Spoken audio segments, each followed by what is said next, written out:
మీరు బట్టతలతో బాధపడుతున్నారా? కేవలం ఒక్క రోజులో శాశ్వత పరిష్కారం. ఉచిత కన్సల్టేషన్ కోసం కాల్ చేయండి. Thank you. నెక్స్ట్ మా క్యూటీ మా సుబ్బు గారు, ప్లీజ్ మీ మాటల్లో. అందరికీ నమస్కారం.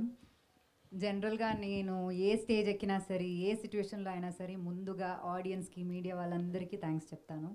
బట్ ఈరోజు ఇట్స్ డిఫరెంట్. నేను ఈ ప్రొడ్యూసర్కి థ్యాంక్స్ చెప్తాను. ఇలాంటి ఒక సినిమా అన్నది అసలు మామూలు విషయం కాదు. తెలుగు సినిమాలోనే మీరు ఇలాంటి ఒక సినిమా, ఇలాంటి ఒక డేరింగ్ స్టెప్ ఎప్పుడు చూసి ఉండరు, చెప్తున్నాను నేను. అండ్ అట్లాంటి ఒక సబ్జెక్ట్ ప్రవీణ్ తీసుకెళ్ళినప్పుడు దాన్ని ఎంబ్రేస్ చేసుకుని ఈ 3 years 4 years దానికోసం పని చేసి నమ్మి, అంటే మేము ఎలా ప్రమోట్ చేసామని మాకు తెలుసు, మా కేపబిలిటీస్ బెస్ట్ రేంజ్లో మేము ప్రమోట్ చేసాము. ఈ సినిమాకి కావాల్సిందా అన్నీ తీసుకొచ్చి ఈ సినిమాని ఇలా అసెంబుల్ చేశారు విజయ్ గారు. సో అలాంటి ఒక ప్రొడ్యూసర్ అన్నది నా లాంటి యాక్టర్స్కి ఆక్సిజన్ అనమాట. అంటే these kind of producers has to be there in the industry to make proud films like Paradha. And నేను ఫస్ట్ నుంచి చెప్తున్నాను, ఇది నా కెరియర్లో నా మోస్ట్ ఫేవరెట్ ఫిల్మ్ అని. ఇప్పుడు కూడా ఈ సెకండ్ కూడా అదే చెప్తున్నాను, this is my most favourite film and it will be. And ఈ సినిమా ఇస్ లైక్ వైన్ అనమాట. అది ఎన్ని ఇయర్స్ లైక్ వెళ్తుందో అంత బాగుంటుంది. So that is what I feel. And రివ్యూస్లో చెప్పినట్టు అనుపమాస్ కెరియర్స్ బెస్ట్ పర్ఫార్మెన్స్ అని రాస్తున్నారు. Thanks for acknowledging that. And ఇంకా ప్రవీణ్కి ఒకటి చెప్పాలి. ప్రవీణ్, అసలు మనం తప్పేమీ చేయలేదు, ఎందుకు తప్పుని అంటున్నారు? ఇప్పుడు ఒక షాప్కి వెళ్తే అందరూ ఒకే సేమ్ శారీ కొంటారా? లేరు కదా, ఒక్కొక్కరికి ఒక్కొక్క కలర్ ఇష్టం ఉంటుంది. ఈ సినిమా నచ్చిన వాళ్ళు, చాలా దీన్ని గురించి మంచిగా రాసిన వాళ్ళు, they are the people who can empathise to this content. అందరికీ లైఫ్లో డిఫరెంట్ ఎక్స్పీరియన్స్ ఉంటుంది, అందరికీ కనెక్ట్ అయ్యే ఇమోషన్స్ వేరేలా ఉంటుంది.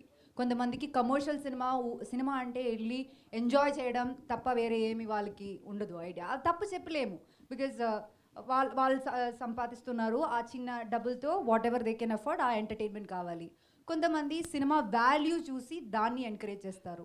అట్లా చాలా ఒక ఫ్రెష్, అందరూ రివ్యూస్లో ఫ్రెష్ అని రాస్తున్నారు. కొంతమంది ఫ్రెష్ కంటెంట్ అని రాస్తున్నారు, కొంతమంది ఫ్రెష్ అటెంప్ట్ కానీ ఏదేదో ప్రాబ్లం ఉందని రాస్తున్నారు. ఎప్పుడు సినిమాలోనే కాదు, మన లైఫ్లో ఏమైనా సరే ఒక స్టీరియో టైప్ని బ్రేక్ చేయాలంటే, ఒక కొత్తగా ఏమైనా చేసామంటే దానికి ఇలాగే వస్తుంది మిక్స్డ్ ఒపీనియన్. ఎప్పుడు అందరు యాక్సెప్ట్ చేయరు. సో ఇది ఈ ఇండస్ట్రీలో నాకు తెలిసి ఫస్ట్ కైండ్ ఆఫ్ సినిమా అనమాట. అండ్ దాన్ని చాలామందికి అప్రిషియేట్ చేస్తున్నారు. చెప్పినట్టు చాలా నేషనల్ మీడియా సినిమా గురించి మంచిగా తెలిసిన వాళ్ళు చాలా బాగా రాశారు. అండ్ కొంతమందికి సినిమా నచ్చలేదు, అది దానికి దర్ ఆర్ రీజన్స్. అండ్ అది ఇష్టం అవ్వకపోవడం అన్నది మా తప్పు కాదు, అది that's not a film makers mistake, but it is a choice. మన ఐడియాలజీ పర్స్పెక్టివ్లోనో డిఫరెన్స్ బట్టి అలా ఉంటుంది. అది ఎంత మంచి సినిమా అయినా దానికి ఉంటుంది.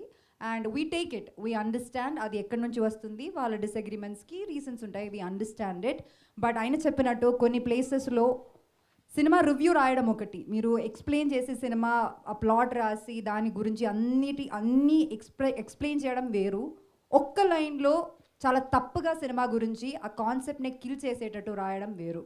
సో అలా నేను మల్టిపుల్ ప్లేసెస్లో చూశాను. అది చేయకండి. అంటే అది జెన్యున్గా సినిమా ఇప్పుడు థియేటర్లో చాలామంది వచ్చి చూస్తున్నారు, అండ్ అయినా అది చాలా కష్టం. నేను ఫస్ట్ ఆ ప్రెస్ మీట్లో చెప్పినట్టు ఒక విమెన్ సెంట్రిక్ ఫిల్మ్ అని చెప్తే అది చాలా కష్టం. అది ఇమ్మీడియట్లీ ఇప్పుడు ఒక కమర్షియల్ సినిమాలో 1000 మిస్టేక్స్ ఉన్నా పట్టించుకోరు, వాళ్ళకి నవ్వుతే చాలు, అలా అంతే. ఇది ఒక విమెన్ సెంట్రిక్ ఫిల్మ్ కదా, సో అది క్రిటికలీ అక్లెయిమ్డ్ అవ్వాలి కదా, అది పర్ఫెక్ట్ ఉండాలి కదా అని దాన్ని డైరెక్టర్ గారు చెప్పినట్టు మ్యాగ్నిఫైయింగ్ గ్లాస్తో చూస్తారు. అండ్ అది తప్పని చెప్పట్లేదు, కానీ at least appreciate the effort that we put in to make something new. ప్రతిరోజు సేమ్ సినిమా సేమ్ స్టోరీ ఇవ్వకుండా ఏదో ఒకటి డిఫరెంట్గా ట్రై చేస్తున్నాం కదా అన్న కన్సిడరేషన్ మాత్రం ఇవ్వండి. That's more than enough for cinemas like this to come. నాకు తెలుసు ఇప్పుడు చాలామంది సినిమా థియేటర్లో చూస్తారు, కొంతమంది మనకి తెలియదు. That depends on how the word is spread. కానీ ఇంకా ఈ సినిమా ఓటీటీలో రిలీజ్ అవుతుంది కదా, నాకు తెలుసు, we know that the applause and appreciation that's gonna get. And అది సరిపోదు, అంటే ఒక సినిమా ఇలా చేసినప్పుడు దాన్ని ఎంకరేజ్ చేస్తే ఇలాంటి మంచి మంచి సినిమాలు వస్తాయి. అండ్ ప్రాబబులీ ఎంకరేజ్ చేయడం ఇష్టం లేదేమో, ఇలాంటి కాంటెంట్ రాకూడదని అనుకుంటున్నారేమో తెలియదు. కుదిరితే మీరు థియేటర్కి వెళ్ళి చూడండి. అండ్ ఇట్ ఈస్ ఒక వర్దీ ఫిల్మ్గా ఉంటుంది, ఖచ్చితంగా ఉంటుంది. And Praveen, I'm really proud of you. ఈయన చాలా చాలా జెన్యున్గా ఒక సినిమా తీశారు.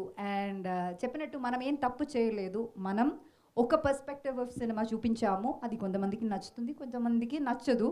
అండ్ ఐ రియలీ నో పర్సనల్గా మనకి వచ్చిన రివ్యూస్ కావచ్చు, ఆడియన్స్ నుంచి వచ్చిన రెస్పాన్స్ కావచ్చు, చాలా చాలా చాలా బాగుంది. అండ్ సెట్ ఒక సినిమాకి పెద్ద అప్రిసియేషన్ అంటే ఏంటంటే people coming and telling thank you for making this film. That rarely happens. మీరు ఈ సినిమాలో చాలా హిట్ సినిమాలు ఉంటాయండి, కానీ ఒక సినిమాలో చాలా సీన్స్ బాగుంది, వీళ్ళందరిది క్యారెక్టరైజేషన్ బాగుంది, ఒకటి సీన్ గురించి చెప్తున్నారు. మీరు సినిమా చూసి బయటికి వచ్చాక మీకు ఆ సినిమాలో ప్రతి సీన్ గుర్తుంటుంది. అది ఎన్ని సినిమాలో జరుగుతుంది. That's why I've been calling it a special సినిమా. Like I said, this movie will age like a wine, and this movie is going to be relevant for years and years. And Rag, thank you so much for being a part of this film. And Darshana, Sankita ma'am, and every single person in my team worked for Subbu Parda genuinely. Mana andariki, we all of us can be proud of this film that we have made. This is gonna be a cinema that I will be proud forever, and my most favorite film ever. And లాస్ట్గా ఆడియన్స్లో చాలామంది negative reviews అవన్నీ పట్టించుకోకుండా ఏ cinema ఏదో డిఫరెంట్గా ఉంది అని చెప్పి వచ్చి చూసిన వాళ్ళు ఉన్నారు. వాళ్ళు దాన్ని జెన్యున్గా ట్విట్టర్లో కానీ ఎక్కడ అంటే అక్కడ వాళ్ళు దాన్ని ప్రమోట్ చేయడానికి ట్రై చేస్తున్నారు. అండ్ చాలా మంచి రివ్యూస్ రాశారు చాలా మంది reviewers. Thank you so much, it means a lot. Please do encourage cinemas like this. And I hope ఇంకా ఎవరైనా సినిమా చూడాలి, మంచి సినిమాని ఎంకరేజ్ చేసుకోవాలి అనుకున్న వాళ్ళు ఉంటే దయచేసి సినిమా వెళ్ళి చూడండి, చూసి మీ ఒపీనియన్ చెప్పండి. Not an biased opinion from different people. Thank you so much. Thank you once again. Thank you Anupama garu. Thank you so much for doing Subbu role and fabulous.